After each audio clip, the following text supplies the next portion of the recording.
Coming to you live from our Abuja studio this morning, I will be speaking with Mr. Banga Olawepo Hashim, who is the presidential candidate of the Alliance for New Nigeria, ANN.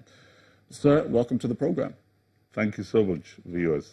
We know that there's a bit of controversy concerning the presidential candidacy of the Alliance for New Nigeria, as Mr. Fela Durotoye also claims to be the presidential candidate of the ANN alongside you. How did that controversy come about, and what is the current state of it? Well, the current state was we had a convention where I was elected by 590 votes. And the position of the party is that I'm the presidential candidate. But beyond that, we're forming alliances. And right now, we have been endorsed by the Alliance for People's Trust that was put together by NIM. And we all realize that we all have to work together in order to be able to beat the APC and the PDP, because that's the most important thing. All parties need to come together. So we move beyond what is happening just within the ANN. We're talking about a broader coalition in order to deliver the needed new Nigeria and better Nigeria in 2019. Well, concerns have been raised over why it is that there seems to be so much controversy, even amongst these new and fresh parties. As you have said, you're now the presidential candidate of the ANN and also a coalition candidate for the APT, Alliance People's Trust. But then we also know that Mr. Fela Durotoye was thrown up in ANN, at least that was what we were told, and that he also was given the leadership over a pact arrangement, another presidential coalition.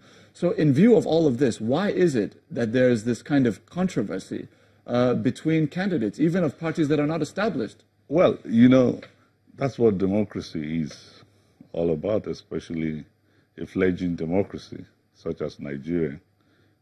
Virtually all the APC primaries in every state, you had controversy.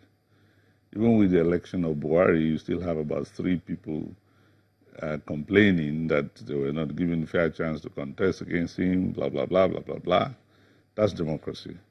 In PDP, you also have those grumblings. Virtually in every state, even the just concluded presidential primary in Port Harcourt, you still have some people complaining.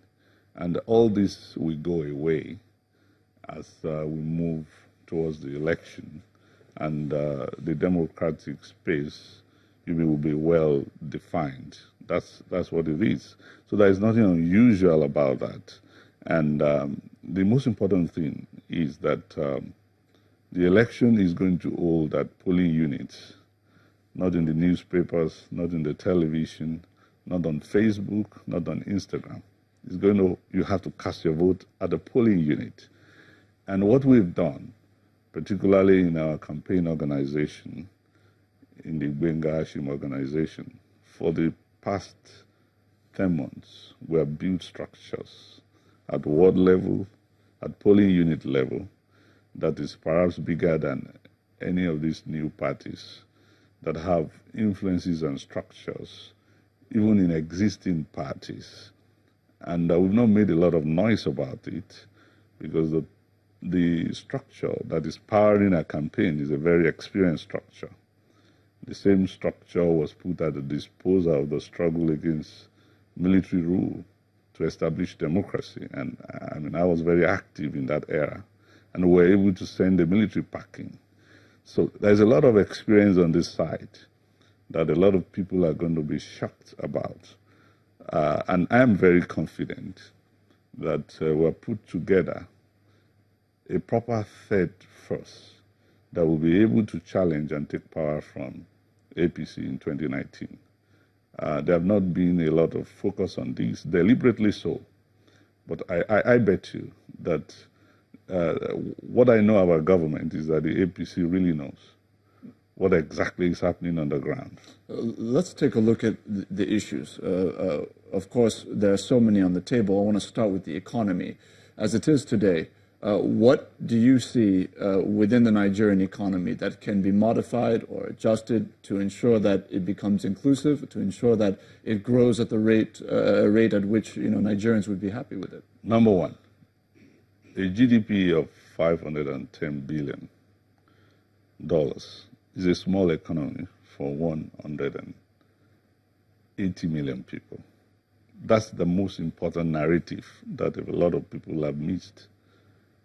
At a time when we were talking about high oil price in 2013, Nigeria probably made a little bit less than 50 billion US dollars, even for that high oil price.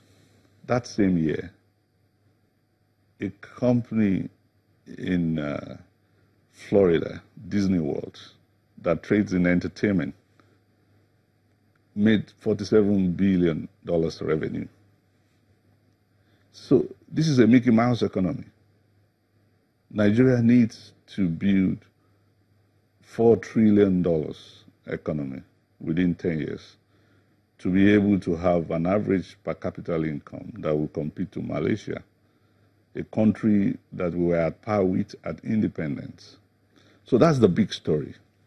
And that's the economic blueprint that we have developed, the new Nigerian Economic Development Program, that within 10 to 15 years will make Nigeria a $4 trillion economy. It's important to note that the $510 billion GDP that you mentioned is actually when the oil price was very high. That was, I believe, 2013, 2014 when we rebased the economy. Now it's about $375 billion as of last year. Much lower. Right. So I'm telling you that even at the height of our celebration of an expansion in GDP, that GDP was still too small to be able to give people a decent living. And that's why you see that our Human Development Index is scandalous. Nigeria has a life expectancy of about 53 years. Even Liberia, that had experienced war and Ebola, they have a life expectancy of about 61 years. Sudan has 64 years. Yeah, I mean, this is horrible. It's one thing to say this is where we need to go. It's another thing to lay out a very clear plan that's implementable to actually get there. That's what I'm telling you. What exactly is? Yes, what's the plan here? The plan that is laid out is how to build a $4 trillion economy. That's the target in 10 years, and here is how it can be done. And because I have a limited time, this is not all about an economic discussion. I'm just going to spell out some things.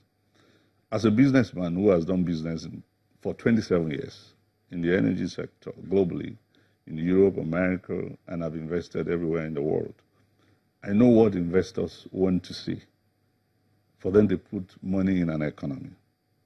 Nigeria has a very good rate of return on investment.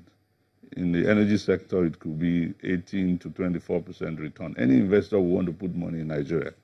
Now, here is the problem. The hiccups, the obstacles, both in the regulatory institutions and the bureaucracy, that you can dismantle through policy.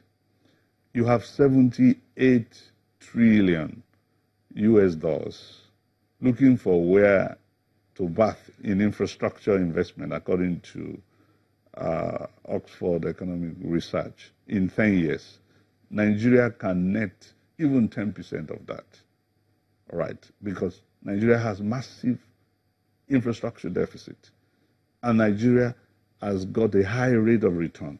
All that we need to do is to dismantle the obstacle to investment, and you will see that even in 4 or 5 years, Nigeria can net about $2 trillion in investment in infrastructure. And we don't need to even put any money from government coffers into this.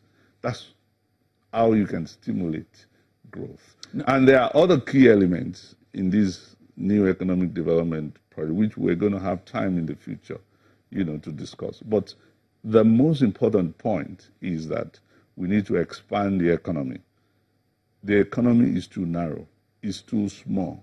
And even if you have a cent managing the economy, and if $1 is not 1 cent is not even stolen, Nigerians are still going to be poor.